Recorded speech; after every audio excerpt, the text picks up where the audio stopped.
تو سب سے پہلے جو ہے وہ ہم چلتے ہیں حامد رضا صاحب کے پاس. حامد رضا صاحب جو ہیں وہ سابق چیئرمین ہیں اس وقت پاکستان فارماسیوٹیکل مینوفیکچررز کے. جی السلام علیکم سر, کیسے ہیں آپ؟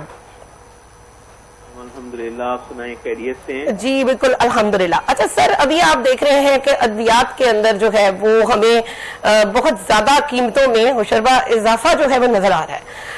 کیا کہتے ہیں آپ کہ کیا ایک عام انسان جو ہے وہ اس طرح, مطلب آپ کو پتہ ہے کہ دوائی ایک ایسی چیز ہے جو کہ ہر شخص کو چاہیے اور فوری ضرورت ہے, تو اس کے لیے کیا کہیں گے آپ کے, کیا رد عمل آپ کا؟ جی بالکل, آپ نے صحیح فرمایا کہ جس طرح ہر چیز کی پرائس میں اضافہ ہوا ہے, انفلیشن بہت زیادہ ہے. کچھ ادویات ہیں کہ جن کی قیمت میں کچھ اضافہ ہوا ہے, لیکن تھوڑا سا ہمیں سمجھنے کی ضرورت ہے اس کے میکینزم کو کہ 492 مالیکولز ایسے ہیں جو کہ اسینشیل میڈیسن لسٹ ہے جو WHO ڈیفائن کرتی ہے, اور drug regulatory authority of Pakistan نے بھی 492 مالیکول کی ایک لسٹ بنائی ہوئی ہے. یہ مالیکول کی لسٹ جو ہے اس کی پرائس گریب کنٹرول کرتی ہے, گورنمنٹ کنٹرول کرتی ہے. ان کے اوپر جو انفلیشن کے مطابق 3 سے 7% تک اضافہ ہوتا ہے ایک سال میں. ٹھیک ہے.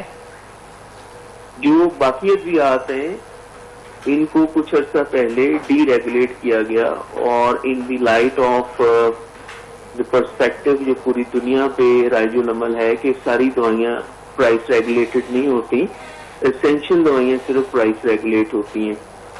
اس کی وجہ یہ تھی کہ بہت ساری دوائیاں جن کی قیمت جو ہے وہ 20 سال پہلے 25 سال پہلے فکس ہوئی تھی جب $60 کا تھا, انفلیشن کی وجہ سے ان کی کاسٹ آف میڈیسن بہت بڑھ گئی, پروڈکشن وہ اویلیبل نہیں تھی. آج آپ دیکھیں کہ تمام دوائیاں اویلیبل ہیں, اور میں یہ کہوں گا کہ سب سے مہنگی دوا وہ ہے جو اویلیبل نہ ہو اور مریض کو چاہیے ہو. ایک سروے کے مطابق جو کہ ڈریپ نے کنڈکٹ کرایا, پھر گورنمنٹ نے اور SIFC نے کنڈکٹ کروایا, جو ایوریج پرائس انکریز میڈیسن کا ہوا ہے لاسٹ ایئر کے اندر, کوئی 1-2 مثالیں یا چند مثالیں چھوڑ کے وہ اراؤنڈ 15 to 20% ہے, جو کہ ایگزیکٹلی الائنڈ ہے ود دی انفلیشن.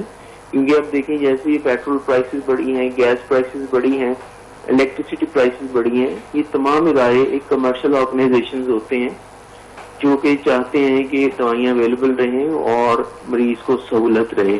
جی یہ جو ایک موقف ہے کہ ایگزیبوریٹڈ پرائسز انکریز ہوئی ہیں, تو آپ دیکھیں اگر ایک دوائی کی قیمت ₹1 تھی, اگر وہ $2 ہوئی تو ہم کہیں گے یہ 100% انکریز ہو گیا, حالانکہ کہنے کو وہ $2 کی ہے.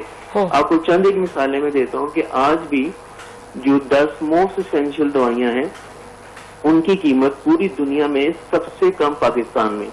پہلی مثال آپ کو پیراسیٹامول کی میں دیتا ہوں. پیراسیٹامول کی ایک گولی $2.30 سے $2.70 تک پاکستان میں اویلیبل ہے. 199 کنٹریز میں سے کسی بھی ملک کے اندر یہ دوائی اس قیمت میں اویلیبل نہیں ہے. ایموکسیسلین کا ایک کیپسول ہے جو آپ کو $8 یا $9 میں مل جائے گا, اور میپرازول ہے آپ کو $8 یا $9 میں ایک کیپسول مل جائے گا. پھر آگمنٹن ایک دوائی ہے جو سب سے زیادہ یوز ہوتی ہے. بلڈ پریشر کی بہت ساری دوائیاں ہیں جو پاکستان میں جن کی قیمت اگر ایک ٹیبلٹ کی $30 سے $40 ہے, تو آپ اگر دنیا میں دیکھیں گے تو ان کی قیمت $300-400 کی ایک ٹیبلٹ ہوگی. ہیپاٹائٹس کی ایک دوائی ہے سبوسوفیر جو کہ بہت میڈیکل دوائی تھی, اگر آپ اپنے ہمسایہ ملک میں دیکھیں تو وہاں پر اس کا ایک پیک 20 سے 22,000 انڈین روپیز میں ہے. پاکستان میں اس کی قیمت $1,200 سے $1,400 ہے. چند ایک دوائیاں جیسے وائٹامنز ہیں, وائٹامنز ڈی کنٹرولڈ ہیں, اس میں کوئی کمپنی ہے زیادہ پرائس رکھ سکتی ہے, یا کوئی بھی 2-4 ایسی ارسپانسبل لوگ ہو سکتے ہیں جنہوں نے کچھ زیادہ اضافہ کیا ہوگا.